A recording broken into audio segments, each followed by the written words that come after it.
सुप्रभात विद्यार्थियों, आप सभी विद्यार्थी जानते हैं कि एनुअल एग्ज़ाम होने वाले हैं, इसलिए आपको सिलेबस भी दिए जा चुके हैं। एनुअल एग्ज़ाम का पेपर कैसा होगा, एनुअल एग्ज़ाम का पेपर पैटर्न क्या होगा, ये सारे क्वेश्चन आपके मन में होंगे। तो आइए हम आज एनुअल एग्ज़ाम का पेपर पैटर्न जान लेते हैं कि किस तरह से आपका हिंदी पेपर पैटर्न आएगा, यानी कि किस तरह से आपका हिंदी क्वेश्चन पेपर होगा। तो बच्चों, सबसे पहले पेपर को 3 पार्ट्स में डिवाइड किया जाएगा। खंड अ में अपठित गद्यांश और पद्यांश आएंगे। खंड ब में व्याकरण लेखन आएगा। खंड स में पाठमाला लेखन आएगा। तो बच्चों, खंड अ में अपठित गद्यांश और पद्यांश दिए जाएंगे, यानी कि आपको 10 मार्क्स के गद्यांश दिए जाएंगे, 10 मार्क्स के पद्यांश यानी कविता दी जाएगी। तो जैसा कि आप यहाँ देख रहे हैं, यहाँ पर गद्यांश दिए जाएंगे जो कि 10 मार्क्स के होंगे और 5 क्वेश्चन दिए जाएंगे। ठीक है बच्चों, हर एक क्वेश्चन कितने मार्क्स का होगा? 2 मार्क्स का होगा। तो इस तरह से 5 क्वेश्चन दिए जाएंगे, गद्यांश पर आधारित प्रश्न होंगे। आप क्या करोगे? सबसे पहले ध्यान से गद्यांश पढ़ोगे और प्रश्न के उत्तर गद्यांश में से ही ढूंढ कर लिखोगे, अपने मन से उत्तर नहीं लिखना है। ठीक है बच्चों, उसके बाद 10 मार्क्स की आपको कविता दी जाएगी, जिसमें 5 क्वेश्चन होंगे और हर एक क्वेश्चन 2 मार्क्स का होगा। सबसे पहले क्या करना है? कविता को ध्यान से पढ़ना है और प्रश्न पढ़ना है। प्रश्न के उत्तर आपको कहाँ से मिलेंगे? कविता में ही मिलेंगे।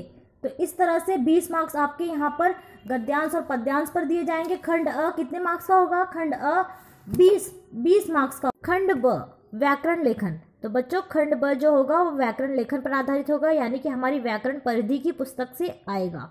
पत्र लेखन में औपचारिक या अनौपचारिक दोनों में से एक भी आ सकता है या दोनों भी आ सकता है।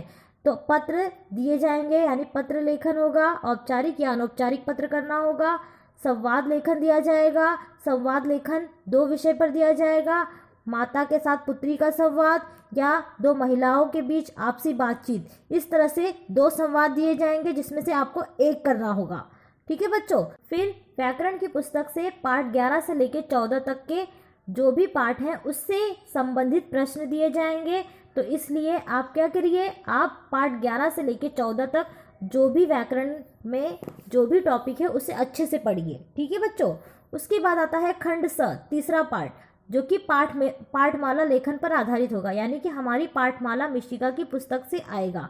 पाठ 11 से लेके पाठ 18 तक, जिसमें से आपको क्या दिया जाएगा? सही विकल्प पर चिन्ह लगाओ, रिक्त स्थान, किसने किससे कहा, प्रश्न उत्तर, शब्दार्थ, कविता की पंक्तियां पूरी करो। इस तरह के क्वेश्चन आपको कहाँ दिए जाएंगे? इस तरह के क्वेश्चन आपको खंड स में मिलेगा, जो कि हमारी मिशिका की किताब पर आधारित होगा, पाठमाला लेखन में दिए जाएंगे ये सारी चीज़ें। ठीक है बच्चों, तो बच्चों इस तरह से हमारा हिंदी क्वेश्चन पेपर का फॉर्मेट होगा। खंड अ में अपठित गद्यांश और पद्यांश करना होगा, जो कि 20 मार्क्स का होगा। खंड ब व्याकरण लेखन, जो कि 25 मार्क्स का होगा। खंड स पाठमाला लेखन, जिसमें सही विकल्प पर चिन्ह लगाओ, रिक्त स्थान, किसने किससे कहा, प्रश्न उत्तर, शब्दार्थ, कविता की पंक्तियाँ, ये सब मिलाकर खंड स में कितने मार्क्स का आएगा? 25।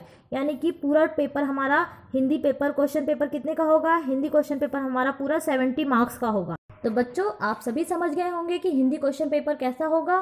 तो आप पेपर पैटर्न के अकॉर्डिंग अपनी तैयारी कीजिए, ताकि आपका पेपर अच्छा जाए। धन्यवाद।